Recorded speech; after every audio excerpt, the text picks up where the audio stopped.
যুক্তরাষ্ট্রের অঙ্গরাজ্য আলাস্কার সবচেয়ে বড় শহর এনকরেজ। এখানে অবস্থিত অন্যতম গুরুত্বপূর্ণ এয়ারবেস এলমেন্ডর্ফ।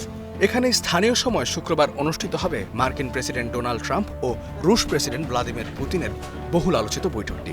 বিশ্বের সবচেয়ে প্রভাবশালী দুই নেতার মধ্যে আলোচনা হবে রাশিয়া ও ইউক্রেন সংঘাত বন্ধ নিয়ে, যে আলোচনা নিয়ে ডোনাল্ড ট্রাম্প অনেকটাই আশাবাদী। প্রেসিডেন্ট পুতিন আর প্রেসিডেন্ট জেলেনস্কি শান্তি ফিরিয়ে আনতে সম্মত হবেন। দেখা যাক তারা একমত হতে পারেন কিনা। যদি তারা তা পারেন তাহলে এটি হবে চমৎকার একটি বিষয়। তবে আলাস্কাতেই কেন এমন প্রশ্ন উঠতেই পারে। আলাস্কার সাথে যুক্তরাষ্ট্র ও রাশিয়ার ঐতিহাসিক সংযোগ রয়েছে। 1867 সালে প্রাকৃতিক সম্পদে পরিপূর্ণ আলাস্কাকে মাত্র $72 লাখ বিনিময়ে রুশ জার সাম্রাজ্যের কাছ থেকে কিনে নেয় যুক্তরাষ্ট্র। আলাস্কা বিক্রির পর এই প্রথম কোনো রাশিয়ার প্রেসিডেন্ট আলাস্কায় যাবেন।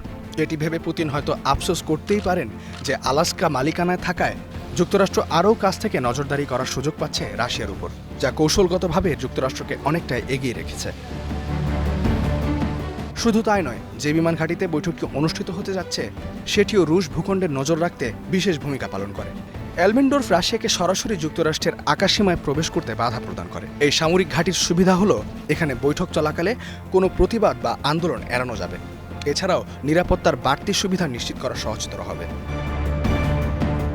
ইউক্রেনে হামলার জেরে 2023 সালে রাশিয়ার প্রেসিডেন্ট ভ্লাদিমির পুতিনের বিরুদ্ধে যুদ্ধাপরাধের অভিযোগে গ্রেফতারি পরোয়ানা জারি করে আন্তর্জাতিক অপরাধ আদালত বা আইসিসি, যে কারণে রোম সনদ স্বাক্ষরকারী অনেক দেশই পুতিনকে গ্রেফতার করতে বাধ্য। তাই অনেকের মনেই প্রশ্ন আসতে পারে, ট্রাম্প কি পুতিনকে গ্রেফতার করবেন? উত্তর হলো না, কারণ 2000 সালে যুক্তরাষ্ট্র রোম সনদে সই করলেও 2 বছর পর 2002 সালে তা থেকে প্রত্যাহার করে নিয়েছে। ফলে পুতিনের বিরুদ্ধে জারি করা গ্রেপ্তারি পরোয়ানা তলবে যুক্তরাষ্ট্রের উপর কোনো বাধ্যবাধকতা নেই। তাই আলাস্কা অঙ্গরাজ্যটি হবে রুশ প্রেসিডেন্ট পুতিনের জন্য অনেকটাই নিরাপদ।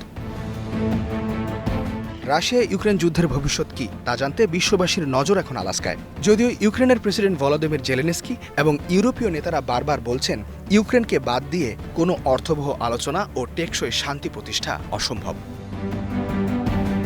ইস্তিহাদুল মাহমুদ, স্টার নিউজ।